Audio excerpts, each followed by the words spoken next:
আল্লাহ তাআলা বলছে ওয়াজাআত সাকরাতুল মাউত বিল হক। এই কথাটা সূরা কাফ কোরআনুল কারীমের 26 নম্বর পারা 50 নম্বর সূরা।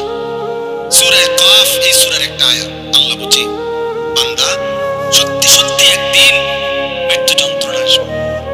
মানুষের শুধু মৃত্যু হয় না, বরং মৃত্যুর পূর্বে মালাকুল মউত আজরাইল জান কবজ করার আগে একটা মৃত্যুর যন্ত্রণা শুরু হয়। এই যার শুরু হয় সেই কেবল বুঝে, অন্যরা জানে না, সে উপলব্ধি করে। সাকরাতুল মউত বলে এটা। কি বলে? মৃত্যু যন্ত্রণা। তাফসীরের মধ্যে আছে এই পৃথিবীর সবচেয়ে বড় ঈমানদারও যদি হয়, তিনি যদি নবীও হয়, তিনি যদি রাসূল হয়, তিনি যদি সর্বশ্রেষ্ঠ রাসূল হয়, তারও মৃত্যু যন্ত্রণা হয়। আবার সে যদি সর্বনিকৃষ্ট কাফের হয়, তারও মৃত্যু যন্ত্রণা। সাকরাতুল মউত থেকে কারো মুক্তি নেই। মৃত্যু যন্ত্রণা নবীরও হয়েছে, উম্মতের। মৃত্যু যন্ত্রণা খুদ আমাদের নবী সাল্লাল্লাহু আলাইহি সাল্লামেরও হয়েছিল। মৃত্যু যন্ত্রণা পৃথিবীর নিকৃষ্ট কাফেরদেরও হয়েছে। কিন্তু উভয়ের মৃত্যু যন্ত্রণার মধ্যে পার্থক্য আছে, অনুভূতির মধ্যে পার্থক্য আছে। সেটা পরে বলতেছি, আগে এই কথাটা প্রথম প্রমাণ বুঝাইতেছি আর কি, যে মৃত্যুর পূর্ব মুহূর্তে সাকরাতুল মউত, এটার মুখোমুখি হইতে হবে প্রত্যেক ঈমানদারকেও নাফরমানকেও। হাদিসের মধ্যে আছে আম্মা জান আয়েশা রাদিয়াল্লাহু তাআলা আনহা, নবীজির বিবি, নবী সাল্লাল্লাহু আলাইহি সাল্লাম ওনার বুকে মাথা রাখা অবস্থায় ইন্তেকাল করছেন।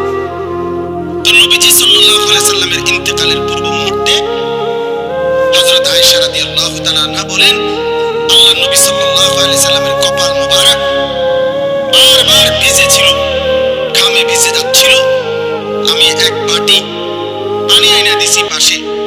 আমি নবীকে দেখলাম বারবার তিনি ডান হাত মোবারক ওই বাটির পানির মধ্যে ভিজাইতেছেন আর কপাল মুছতেছেন ঘাম, ইন্তেকালের পূর্ব মুহূর্তে। আর নবীজি বলতেছিলেন, তখন দোয়া করতেছিলেন, আল্লাহুম্মা আইন্নি আলা সাকারাতিল মাউত, আয় মাওলা মৃত্যু যন্ত্রণার এই মুহূর্তে আপনি আমাকে সাহায্য করেন। আল্লাহুম্মা হাফিন আলাইয়া সাকারাতিল মাউত। এরপরে নবী বলছে, আল্লাহ আমার মৃত্যু যন্ত্রণা সহজ করে দেন। এরপরে নবী বলছে, লা ইলাহা ইল্লাল্লাহ, আয় মাওলা আপনি ছাড়া আর কোনো ইলাহ নাই। এরপরে বলছে, ইন্না লিল মাউতি সাকারাত, মাওলা মৃত্যুর বড় যন্ত্রণা। আমি বুঝতেছিলাম, আমার মনে হয় তিনি তো মাসুম নবী, তিনি তো নিষ্পাপ নবী, তিনি তো মাহবুব আল্লাহ তাআলার।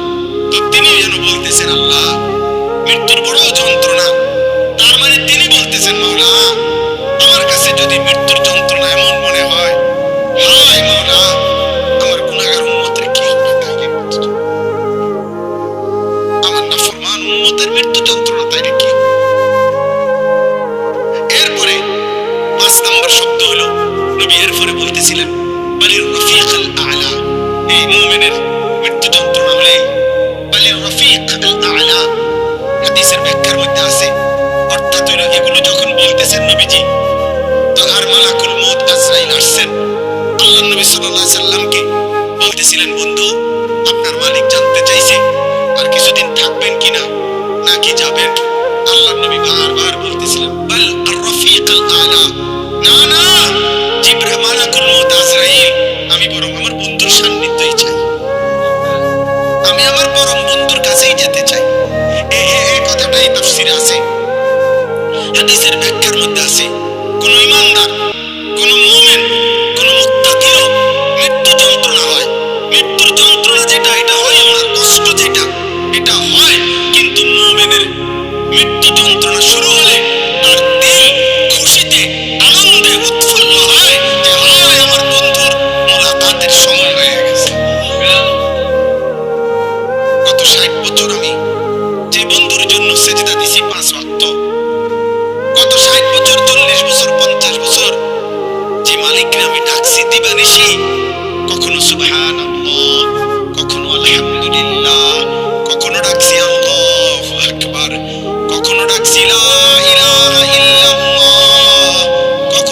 যে আস্তাগফিরুল্লাহ। এভাবে বারবার বারবার সকালে দুপুরে সন্ধ্যায় বিকালে দাঁড়িয়ে বসে শুয়ে হাঁটতে চলতে উঠতে বসতে যেই বন্ধুকে ডেকেছি, মৃত্যুর যন্ত্রণা শুরু হলেই মুমিন বলতে থাকে, এবার বুঝি আমার বন্ধুর মোলাকাতের সময় হয়ে গেছে। সুবহান আল মাউতু জাসরুন অথবা জাসরুন ইউসিলুল হাবিব ইলাল হাবিব। কিতাবের মধ্যে আছে, ইমাম কুরতুবী রাহমাতুল্লাহ আলাইহির কিতাব আত-তাযকিরা, ওই কিতাবে আছে মৃত্যু হলো একটা ফুলের মতো, মুমিনের মৃত্যু একটা ব্রিজের মতো, মুমিনের মৃত্যু একটা সাঁকো পুলের মতো, যে পুলের এই পারে এক বন্ধু, এই বন্ধুর নাম হলো মুমিন, আর ওই পারে আরেকটা বন্ধু, ওই বন্ধুর নাম